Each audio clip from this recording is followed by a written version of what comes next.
Baik, tadi masing-masing sudah memeriksa ya lewat cermin dan sudah lihat apakah di mulutnya ada gigi yang lobang. Gigi yang lobang itu menandakan apa? Jadi begini ceritanya. Gigi itu sebenarnya adalah bagian dari tubuh yang paling kuat. Kenapa paling kuat?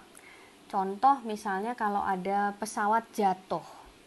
Ketika ada pesawat jatuh, polisi mencari korban dan melakukan identifikasi korban itu melalui bantuan gigi. Kenapa gigi? Karena gigi adalah satu-satunya bagian tubuh yang tidak akan rusak oleh ledakan, tidak akan rusak oleh panas, tidak akan rusak oleh tekanan yang tinggi. Jadi gigi itu keras sekali gitu ya. Lah pertanyaannya, kenapa di mulut kita bisa jadi bolong-bolong, bisa jadi bocel-bocel kan gitu ya.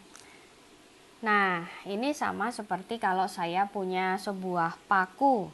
Bayangkan kalau saya punya paku ya, lalu kemudian paku ini kan keras sekali ya. Kalau saya disuruh nekuk paku juga nggak bisa ya, paku itu kan sangat keras.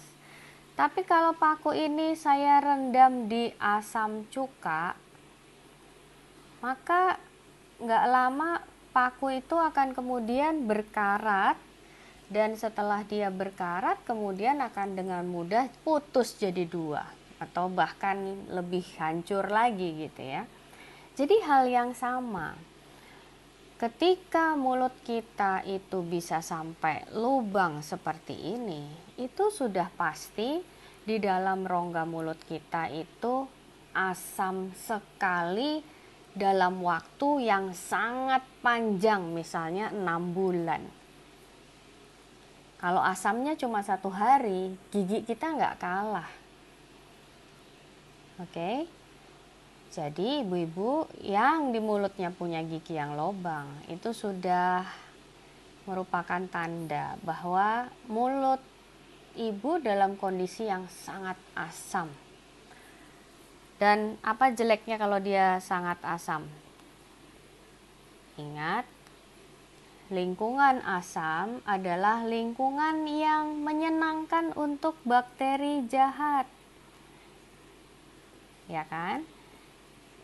Bakteri baik nggak suka yang asam. Jadi kalau suasana mulut kita ini asam, bakteri baiknya mati. Nggak bisa dia hidup di asam. Ya, jadi mungkin tadi di awal masing-masing sudah diperiksa keasaman rongga mulutnya. Kalau ibu-ibu dinilai dan hasilnya merah atau orange, itu tandanya bahaya. Kenapa bahaya? Karena berarti bakteri baiknya mati. Ya. Nah, masalahnya kalau gigi itu kemudian larut oleh asam, padahal di dalam gigi itu, ibu-ibu sekalian, ada pembuluh darah. Gigi kita itu di dalamnya tuh ada pembuluh darah. Jadi kalau gigi ini kemudian larut oleh asam, jadi dia jadi bolong, maka bakteri-bakteri yang jahat tadi kan masuk ya ke bolongan tersebut, dan dia bisa kemudian masuk atau merusak masuk ke dalam saluran pembuluh darah ini. Nah, kita tahu pembuluh darah gigi itu nggak putus-putus, semuanya jadi satu. Ya ke otak, ya ke jantung, ya ke paru-paru, ya ke ginjal, ya ke jari, ke mata. Ini lihat semuanya. Pembuluh darah itu sambung menyambung.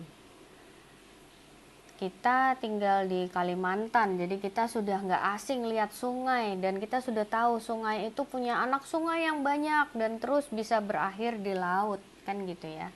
Jadi bayangkan, kalau sampai bakteri jahat itu ada di rongga mulut, itu sama saja seperti saya buang sampah di hulu sungai.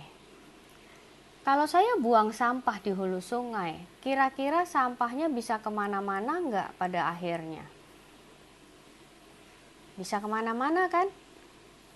Jadi sama, ketika saya nyampah di mulut saya dengan tidak sikat gigi dengan baik, tidak merawat dengan baik, maka bakteri jahat itu juga akan berkeliling, bisa diantar kemana saja di bagian tubuh, termasuk ke janin yang sedang dikandung oleh ibu, ya kan?